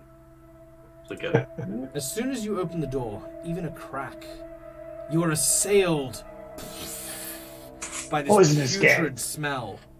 Ooh, what the? Rotting flesh and decay permeates from within the bedroom. Oh. The guard finds all the good stuff. Yeah. It's a poison gas cloud. He's poisoned again. Poison gas cloud. Poison. God dang it. Poison. No. Alright. I guess I kind of go into the doorway, but not around. I'm just kind of like holding my breath. All right. Looking around for the magic. You enter. This room contains a 4-posted bed, its headboard carved into the likeness of a great raven. A soft black rug covers the floor between the bed and the door, and in the southern wall stand 2 slender wardrobes with tapestries of a church hung upon the wall. Beneath the tapestries, a rocking cradle carved from stone. A lump within the cradle covered with a rag. To the north, a window and a plain desk and chair. There are other furnishings here, but these are the most notable of them. By the way, there is a mature content warning in effect. Please, if you're in the audience, bear that in mind as we continue. If you do not like it, if you are squeamish, I do recommend just mute us for like 5-10 minutes and you'll be fine. All right. So walking into the room, where does the magic seem to be coming from? The magic seems to be coming from the portrait hanging on the wall above the rocking cradle. Oh gosh. Okay. Good. No. I'm gonna kind of carefully make my way over. I'm gonna look at the portrait. What is it a picture of? The picture of the portrait on the wall is what appears to be a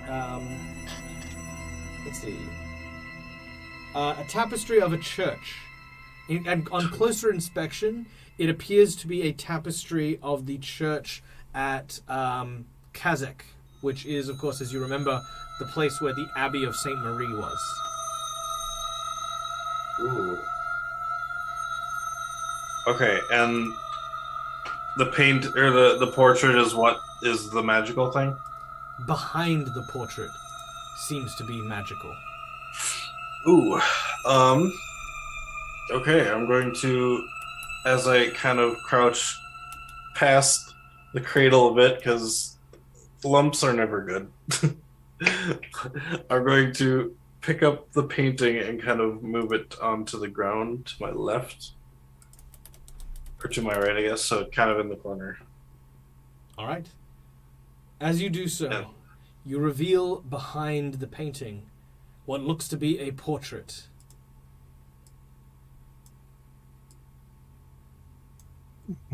Is it a mirror? Oh gosh. It is a portrait of a tall, a tall, pallid-looking man, his hair receding back into a long mane of dark, ebony black hair. His armor and attire the nobility of Barovia, and in his hand a thick, blood-red wine. But that is not what gets your attention. The mirror behind the man in the portrait seems to bear no reflection of them, and the eyes of the portrait gaze into yours, Vagag, and for a moment, for a fleeting moment, you feel as if they look back. It doesn't even have to be a mirror. It could be a portrait of a mirror. Oh no! Oh no! Magical mirror, magical painting. Vagag's gonna grab it. Look out the eyes with the unicorn horn. You're gonna try and grab this painting? Oh, I mean... You just did. No! Oh, Okay. yeah. I already said it. Make a will save. A wisdom saving throw. Oh, God. Uh-oh. What have I done? You're poisoned. Please, No, please it's bear alright. with me for just a moment while I make some quick adjustments here. Hey, if anyone wants to use their channel I points... believe that's the first thing you thought of. Oh, but I do. I grab it.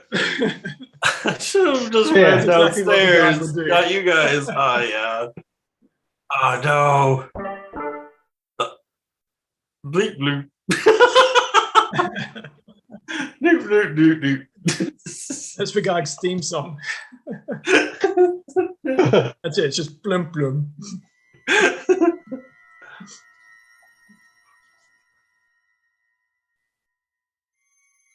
Nah. They let go.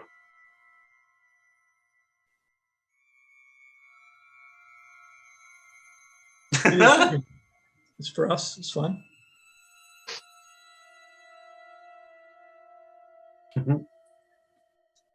Okay, no, it's not gonna work. That's fine. I tried. All right. Blind.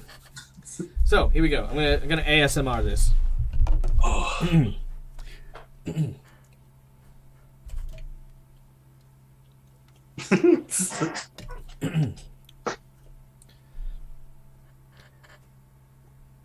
Ah, I see you there, little fly. What are you doing so far from where you should be? Ah, naughty little fly. You went into my basement and touched that which wasn't yours. Now what am I going to do with you? Perhaps the same thing I did to your beloved students. What did you do? I met Clyde. Saw Clyde down there. And at least you can't drink your blood anymore. You've had so much poison. What happened to the other two? What did you do to them? Oh, there is much that Barovia has done to them before I sunk my fangs into their journey. Just like with you, my honored guest. Watching you and your kin moving around my lands has brought me much joy. But I grow weary. Perhaps a light snack. I heard that there is a delightful festival currently being held. Perhaps I should go and get a bite to eat. No! As you say, as you scream, you watch as the portrait cracks like a mirror. It begins to shatter and break into pieces, and behind it is a mirror reflecting your face as an old man. It then ages 5 years, 10 years, 15 years, 20 years. You watch your face begin to rot and peel off. As it does so, you scream, your eyeballs set into a skull as hair barely clings on. And you were dead again. And, Fourth ladies and time. gentlemen, Oh god. that is where we are going to come back. No! When we return next week for the continuation of our Whoa. adventures. What happened to Vagog? Before we leave, I do want to give Argento one extra scene. That is, see, because I love my cliffhangers, okay, and I want to point this out. We do have a little bit of extra time. I'm going to use it to go to Argento, but we are going to cliffhanger on that. So there we go. Yes. So Argento, super, super fast. You have reunited with Esther. You Yes. may make a perception check for me. All right. As they hear you just yell. Oh. Oh! Oh, does anyone in chat have a reroll for our dear Argento that they want to use? Because this is going to be the moment for it. Jim's just like, It please. is a channel point. It is a channel point reward. Someone could give you a reroll. I'll give it a few seconds to do so. But Argento, you Roll and a Esther are. Hey, there we go. Yay. We have our wonderful reroll from. We got two rerolls. One from Chu and one from Ire Janasi. So make that reroll. Throw it out there, Argento. And Oh, I got a play third nice. one. Look at that. They really want that to go. Ooh, that is still You're going gonna to need it. fail. Okay, you got your second one. Oh, my All right, goodness. you got one more. This one I from give mine, but I Play don't think Nerds I could. Ally. Come on. 13. Oh, That is on the nose. Yes. Oh. Exactly what you needed. All right. Jeez. Now, I'd give- also, good morning, Oracle, and do not I don't worry. think I'm just allowed come to. join us for a little Thank bit. you. You'll rack up those points. Actually, stay for the raids. That's where the big points are when it comes to earning channel points. Little pro tip Ooh. there for you. All Actually, right. oh, sorry. Yeah, go on. I, was, You can go really quick. I could tell you after. I was going to say, I just hit 50K. 50K. Hey, that's terrifying. Nice. All right. I know. Now, Argento, you're talking Yes. to Esther in great detail about where to go next and what to do, where Vagog could have possibly gone to, and the hopes that he probably hasn't poisoned himself. As you are talking, you notice something out of the corner of your eye. You hear something giggle, and specifically, you see a figure leading Demiro behind you, where you had recently left the wagon of smashed barrels. It sounds like Vagog. Out of the corner of your eye, you see that he is being led around. Oh. By what appears to be a green-skinned woman. Actually, let me just check this one real quick. No, I don't like that one. And what was the other one? Sorry, I'm just checking these. No. One of these things is not No, like that the one. other. One of these. Yeah, no, this one. Definitely this one. There you go. I'm going to share that with you guys now. Ooh. So yes, you see this luring Demiro, who seems to be almost like skipping, I guess, in following this this green, white-haired woman as she leads him behind the winery. And then that, ladies and gentlemen, is where we are going to call today's session. Lots of very cool stuff. Lots of very exciting things to happen here. Thank you so much. I wonder if the username Shadow Legend has. Maybe. Either that or Raid Shadow Legend. Who knows? Very solid. Someday I'll raid someone. Yay. Well, you know what? It's never too late to raid people. All right. So, ladies and gentlemen, I'd like to thank each and every one of you for coming and tuning in today. Now, do stick around. We do have a couple of things that we normally do as tradition. We do a very similar thing to the favorite moments from the Dreaded GM's channel. We do what we like to call memorable moments. These can go for anything. It doesn't have to be specifically tied to a player. It could be a vibe. It could be an audience member. It could be anything. So if you guys had any favorite moments from today's episode, leave them in chat. Also, if you've got any questions for myself or the cast, this is now the time to ask it. All right. Vagog, memorable moment. What was your most memorable moment from today's session? Being poisoned for the third time! No. It's true. It's going to be very difficult to forget that. Well, you say it's a memorable quickly- moment, but how did you forget the first two times? It's very true. It's very true. How did you forget the Yes. first two times? This is quickly turning into Ren again. It's like, Very true. all right. No, I had quite the time time with that. I think look, ultimately, like, making mistakes and doing stuff like that, It's part of it. It's part of the fun, and I'm glad that you enjoyed it. Argento, memorable moments.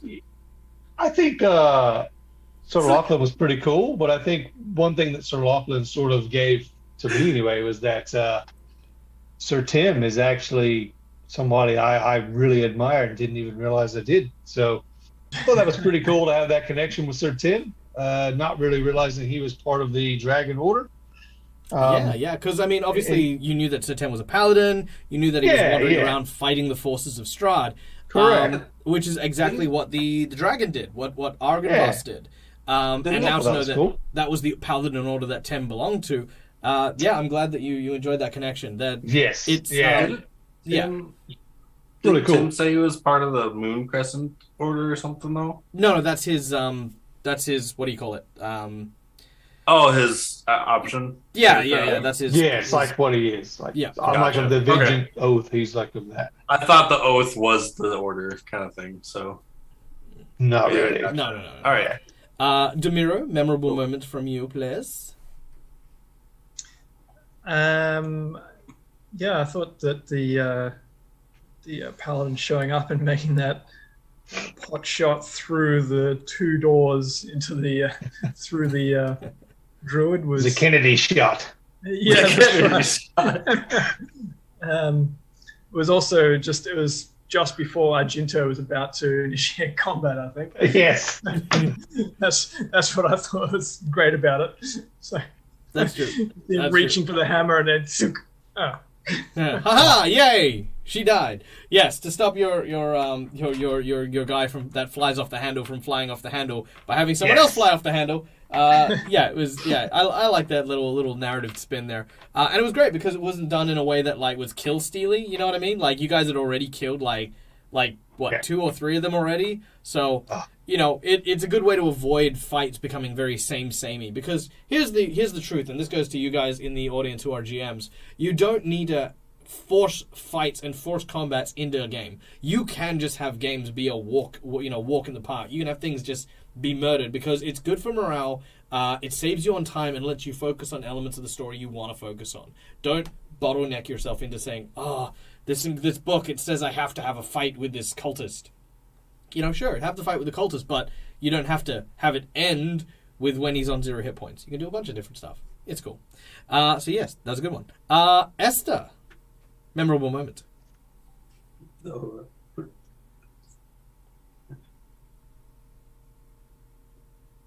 Sorry, I'm going back through all of it.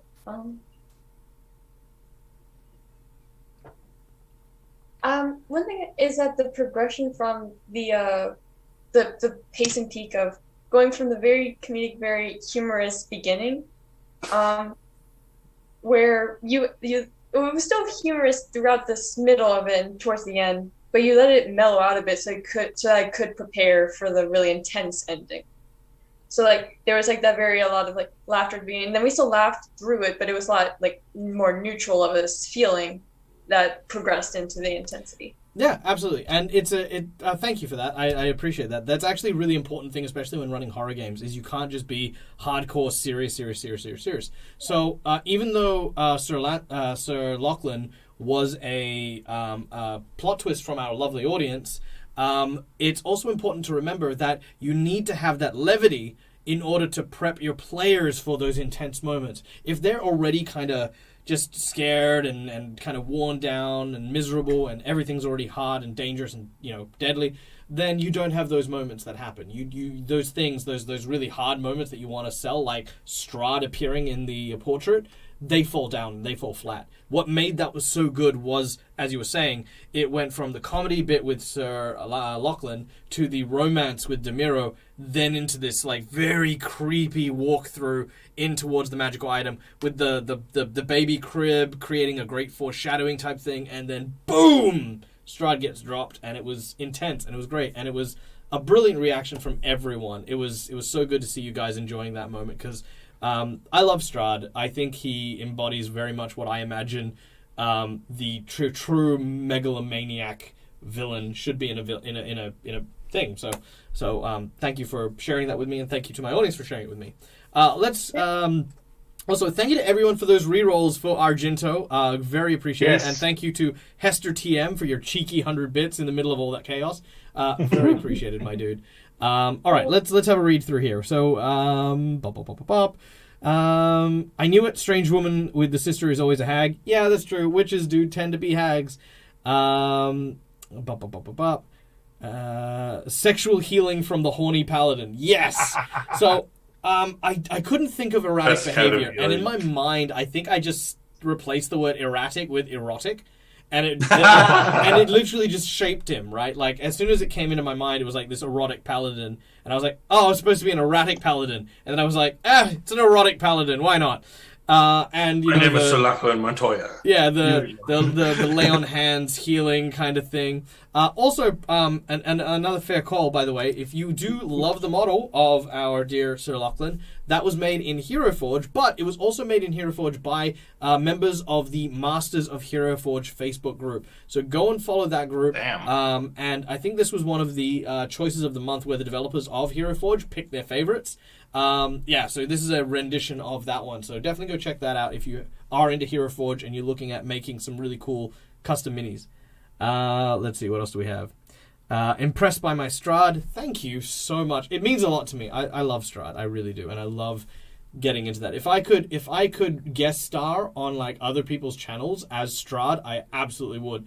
All someone would need to do is just ask like, hey Michael, I've got a game here. Can you be Strahd for the day? And I'm like, yes, please. Put Strahd in my Pokemon tabletop. There. Yeah. Chaotic Platypus says Vigag is trying to build up poison immunity to every potential poison he encounters within the domains of dread. You know what? That actually isn't a bad character idea. If it wasn't the fact that he was doing it purely coincidentally, that would actually be a very awesome series of events. GM Workshop, but I want to murder all the things. Let's see. First time I've watched you guys. Greatly enjoyed the stream. I'll be sure to check out some of your VODs. Thank you so much, guys. Listen, by the way, if you want to check out my VODs, I will put a link in the chat, maybe. On YouTube, I have two channels. I have the Dead Aussie Gamer channel, and I have Dead Aussie Gamer Live. Both of which are not very lucrative for me, so I do try to post where I can. But if you do want to watch any of the VODs that we've made recently, go and check out the Dead Aussie Gamer live chat. That is where all of the VODs are living. I'm not trying to make 1 million subs or 1 million followers or whatever. It's just a library. So if you want to go and check out the vids, that's where you'll find them. And there are tons of really cool games there. It is a lot of fun there. Yeah. I'm really struggling with horror always turning into comedy. You know what? Here's a good bit of advice for you, Essa. Horror is comedy. And let me explain why. Because fear has a number of different ways that one can react to it. And to alleviate fear by inserting the idea of humor is a way that frightened people disarm situations. Best example I could say is Spider-Man. And I know it sounds weird, but bear with me. Spider-Man is a young hero, a young character who is putting his life on the line against supervillains. Massive stakes. People would die if he makes the wrong mistake, but he constantly takes humor. He always makes jokes, he makes quips, because he is in fear of his life. He's afraid of what might happen, and in order to, pull himself through it, he uses humor. In that same way, turning horror into comedy is not a bad thing, but you just need to remember to kind of dial it back towards the fear thing and admit like, okay, fine, I am afraid, I'm scared, okay, but what do you want me to do? And have those moments. That's how you turn that comedy back into the horror, is to acknowledge that comedy is a fear response and not just a disrespect response, if that makes sense. I say disrespect, but you know what I mean. Everything's hard, dangerous, miserable. It's just another beautiful day in Barovia. Rip. Yeah, it's very much the vibe. Actually, to be honest, I won't say who, but one of my players did mention that we had been going through from encounter to encounter to encounter with a lot of high stakes. So today was also a bid to try and take a breath and just breathe. There was no massive fight that was supposed to happen today. So that was why today was very roleplay heavy. So yeah. Sometimes having a breath to enjoy Barovia is a good thing. I actually do that. Yeah, people do.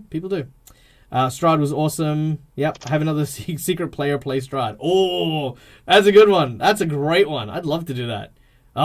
If only I hadn't already started, I would totally steal that. So these guys can watch out. If I get another Patreon who joins me for this game slot, and I'll be like, his name is Drahust. What? What? Yeah. Are you sure? Maybe not. So there you go. Cool. And suddenly you're planning to Strahd. Awesome. It's always great when I can when people are inspired by the things that get done here on the channel. So once again, guys, thank you so much for joining us. We are now going to go and raid someone. I should have totally been like seeing who we should raid. Let's see who is awake at this Roll for weird hour. damage. I'm just seeing ones up. Let's see. All right, we have. Sensei suplex. We have a Sensei Suplexes up and about. We got homebrew world building. Roll for damage. Captain Robert. Roll for damage isn't up. Oh, they Oh, are. for me. Yeah. You know what? Let's see. Who's on the one? Who's on the one shot? Let's see. Sorry. Roll for damage. We have. I see more. Who is doing stuff on their channel? Do I know any of them?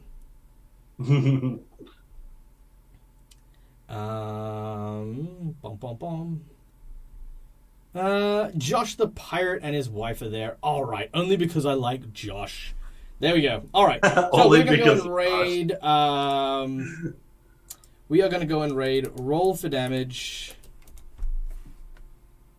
So do be sure to send them love. Do be sure to give them a big dead Aussie. How you going? Because we live in an industry where we are the people in it. We are fans. We are people who are passionate about board games and role-playing games. And in order to continue doing that, guys, seriously, like just do it. Just make friends with people. Talk to people. Go visit streams. Go get to know the people in your community, because that is the best way to continue following that love and that passion. So thank you very much for listening, guys. I hope you guys enjoyed today's game. If you did, of course, give us a follow, and we will catch you next time. Our next game will be tomorrow morning, where I'll be doing a rerun of Through the Breach, but I will be in chat. And then Friday morning, we will be back with our Asian-inspired fantasy adventure themed after the Fist of the Ruby Phoenix. Yes. Oh, wait, we're not doing that. No. Yeah, Because we have a couple of members missing. We're going to do board games. So come do board games. I mean, if you've got Tabletop Simulator, follow the Discord. We might do a shout-out and see who wants to come play board games. So, yay. All right. Bye, everyone. Stay safe, stay wonderful. Until next time, as always, from me to you, game hard or die trying. Bye-bye. Bye. Bye.